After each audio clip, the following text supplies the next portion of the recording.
दर्शकों नमस्कार, मैं हूं आपके साथ रोशनी और ये है एमएनएस न्यूज नेटवर्क और आप देख रहे हैं एमएनएस न्यूज टीवी। देखते हैं आज की कुछ खास खबरें। रेलवे स्टेशन के पास ढाबे पर किया सामूहिक दुष्कर्म।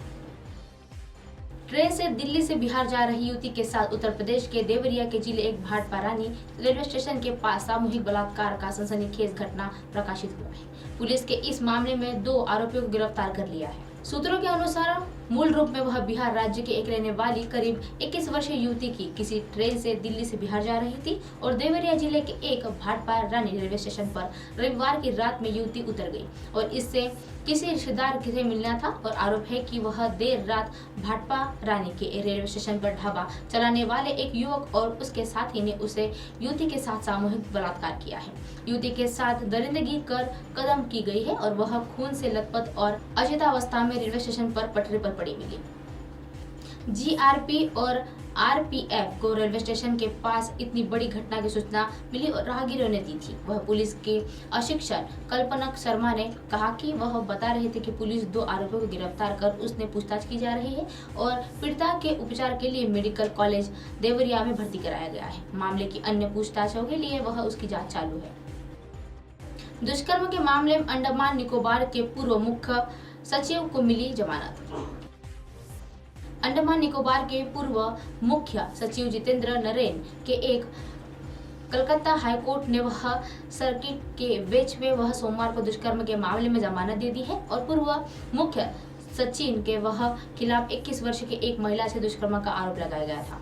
जस्टिस चित्तरंजन का दास और वह जस्टिस मोहम्मद नजामुद्दीन की यह सर्किट के बेंच पे वह पूर्व मुख्य सचिव को वह सरसद जमानत देने का एक आदेश दिया गया था और पीड़िता के वकील प्रतीक चंद्र दास ने यह बताया था कि वह इस फैसले के खिलाफ सुप्रीम कोर्ट में अपनी अपील करेंगी और वकील ने बताया था कि नरेन को और सशस्त्र वह जमानत दी गई है और शर्तों के मुताबिक वह अंडमान निकोबार द्वीप के एक बुलाया गया था और उसके बाद साथ में ही वह गवाहों के एक प्रभावित करने के लिए वह अधिकारियों का इस्तेमाल नहीं करेंगे और किसी अधिकारी के यहाँ पर पीड़िता पक्ष के किसी व्यक्ति को कॉल नहीं कर सकेंगे और पूर्व मुख्य सचिव के यह उनका पासपोर्ट वह जमा करने के लिए निर्देशन लिए गए हैं और वह बिना इजाजत के विदेश भी नहीं जा सकते हैं।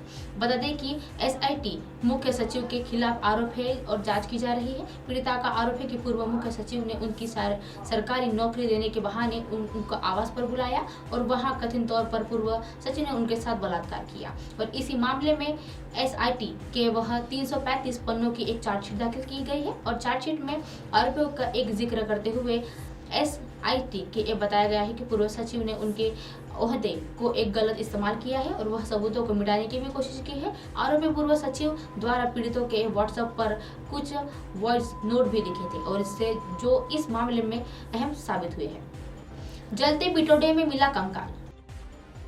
गांव केमला के समीप खेतों में लगे एक बिटोडे में कंकाल मिलने की सनसनीखेज खबर सामने आई है। बीते मलिके वह जैसे ही इसके बारे में पता चला तो उन्होंने मामले में सूचना पुलिस को दे दी और सूचना मिलने के बाद पुलिस मौके पर पहुंची और एफआईआर की टीम वह मिल गई और उससे मिलकर साक्ष्य जुटाने में लगी है। पुलिस का यह मामला जांच कर रही है। केमला निवासी मुकेश ने बताया कि वह केमला कलहोटी मार्ग पर एक उसके खेत है और वह खेतों में समीप यह वह उपयोग के एक उनके बटोड़ा लगा रहा था और वह सोमवार की सुबह जब वह अपने खेतों में आया तो उसने देखा कि उसका एक बटोड़ा पूरी तरह से जला चुका है और उसके बाद वह धुआं निकल रहा है।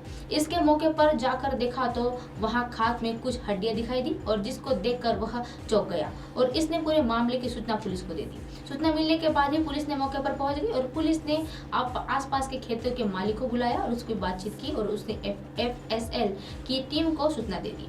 एफएसएल की टीम भी मौके पर पहुंची और उन्होंने जेली के माध्यम से राख को कंकाल से बाहर निकाला और उसके बाद हड्डियां एकत्रित की और मुकेश ने बताया कि जिस बिटोडे के कंकाल मिला है उसके साथ ही एक अन्य बिटोडे की भी लगा मिला है और उसके बाद वह आग लगने से जलकर पूरी तरह से खाक हो चुका है। कंकाल मिलने की सूचना गांव में आग की तरह फैल गई है और काफी मात्रा में ग्रामीण मौके पर पहुंच गए हैं। माना जा रहा है कि बिटोडे के आग देर रात को लगाई गई है, क्योंकि इस समय मालिक की इतना पता चला था कि उस समय बटोरा जल रहा था और पूरी तरह से वह खाक हो चुका है।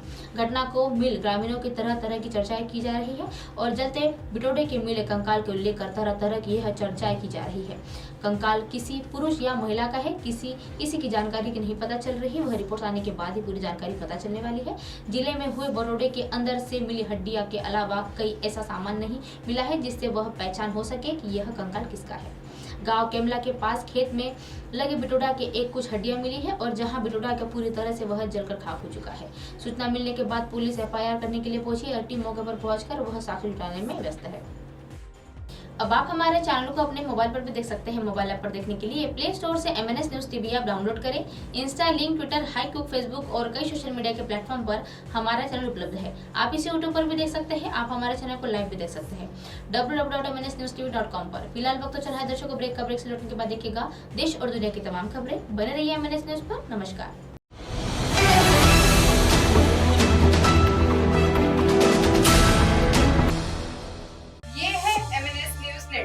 और आप देख रहे हैं